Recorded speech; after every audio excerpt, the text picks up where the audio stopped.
Assalamualaikum warahmatullahi wabarakatuh. Kembali lagi kawan di Legenda Catur Dunia. Grand Chess Tour seri keempat St. Louis Rapid dan Blitz sudah selesai dimenangkan oleh Alireza Firoza. Tapi tenang kawan, Grand Chess Tour masih punya satu seri terakhir, yaitu Sinquefield Cup yang akan dilanjut beberapa hari lagi kawan di St. Louis di tempat yang sama. Nah, seri terakhir Sinquefield Cup menggunakan permainan klasik kawan yang merupakan seri terakhir dari Grand Chess Tour 2024 sebagai seri penentu siapa yang menjadi juara umum Grand Chess Tour 2024. Kandidat terkuatnya adalah Fabiano Caruana kawan. Alireza juga berpeluang untuk memenangkan Grand Chess Tour 2024 setelah memenangkan St. Louis Rapid dan Blitz-nya. Untuk line up Sinquefield Cup beda lagi, dengan St. Louis Rapid dan Blitz kawan sudah tidak ada nama Hikaru Nakamura ataupun Levon ataupun Lenier Dominguez. Tapi masih ada Fabi, Yanepo, pemain-pemain tetap dari Grand Chess Tour kawan. Masih ada Nordibek Abdus Satrop, ditambah Gukes ataupun Ding Liren, Wesley So masih ada, dan ditambah Anish Giri setelah dihancurkan oleh Hans Niemann kawan di Dwi Tarung beberapa hari yang lalu. Hans Niemann saat ini juga bertarung di London kawan. Dwi Tarung juga menghadapi Grandmaster asal Inggris. Sempat kita lewatkan, belum kita otak-atik gamenya di London itu. Mungkin besok ya, kita akan coba lihat game dari Hans Niemann. Dengan format yang sama, permainan klasik, Rapid Blitz juga dimainkan oleh Hans Niemann. Oke lanjut kawan, ada Alireza Firoza ataupun Maxime Lagrave sebagai pemain tetap dari Grand Chess Tour 2024. Kita tunggu kawan seri terakhir beberapa hari ini Sinquefield Cup. Siapa yang akan keluar menjadi juara umum dari Grand Chess Tour 2024 ini.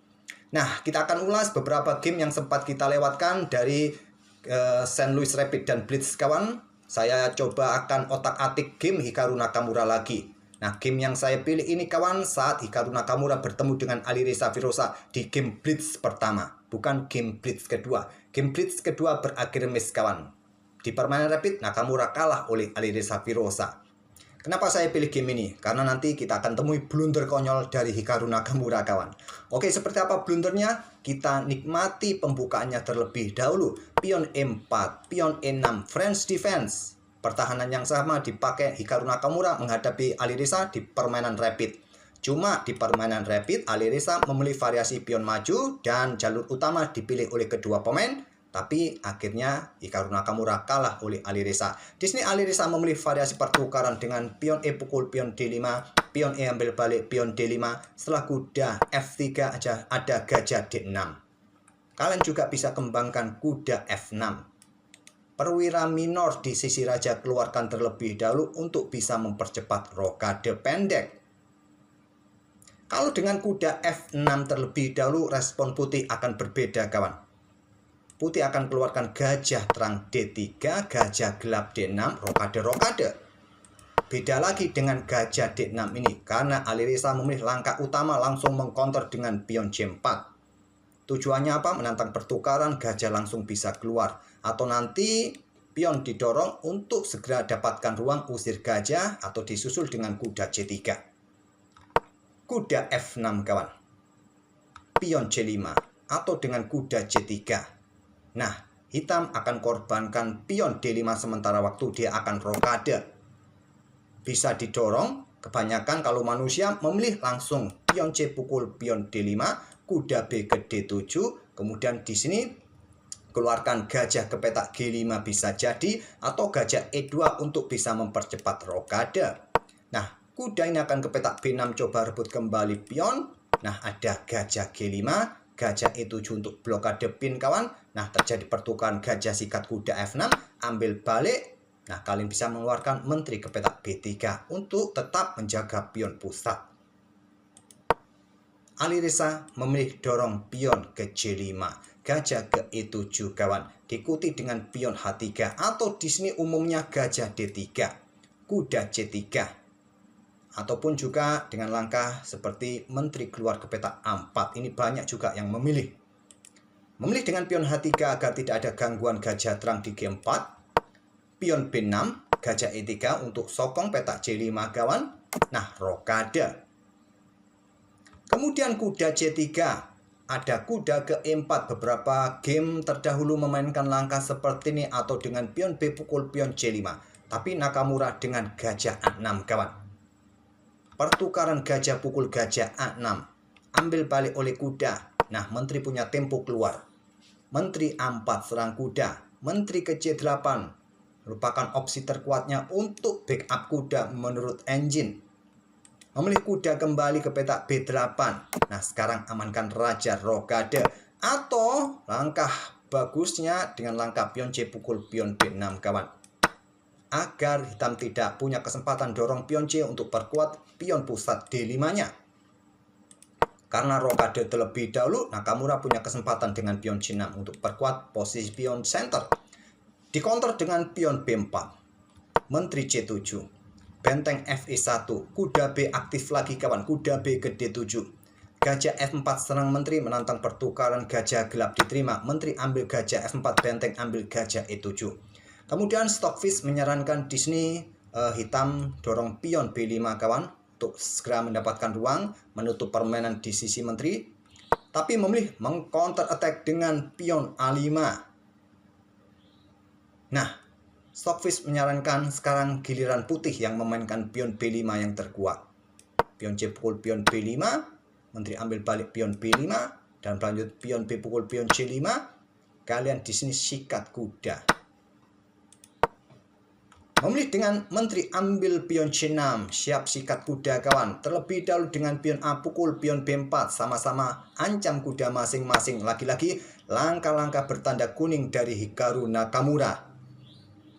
Benteng F bergeser ke C8, segera usir menteri yang kuat kawan. Menteri bergerak ke petak B5, disusul dengan langkah pion A pukul pion B4. Tapi langsung pion A pukul pion B4. Kuda ambil pion D5, kuda pukul kuda D5, ambil balik oleh menteri. Yang kuat dengan benteng sikat kuda D7 tetap memberikan ancaman bagi kuda. Kuda kembali ke F6, benteng bisa digeser kawan. Oke, memilih dengan langkah menteri ambil balik kuda D5 dan kuda F6 serang menteri lagi. Menteri mundur ke C4, kemudian pion B pukul pion C5. Menteri yang ambil balik pion C5, Nakamura dorong pion B3 kawan. Di sini menteri C4, gantian Alireza yang membuat kesalahan. Pion B2, apa langkah terbaiknya? Benteng mundur ke petak E1 yang kuat. Setelah pion B2 di sini, nah ada benteng AB1. Memang terlihat pion ini jatuh kawan. Tapi kemungkinan rasanya menteri yang akan backup pion ini. Ini aset penting, harus dijaga betul. Tapi memilih menteri ke petak C4, pion B2 kawan, ada benteng B1. Menteri mundur tadi menjaga pion kawan dan siap sergap pion B2.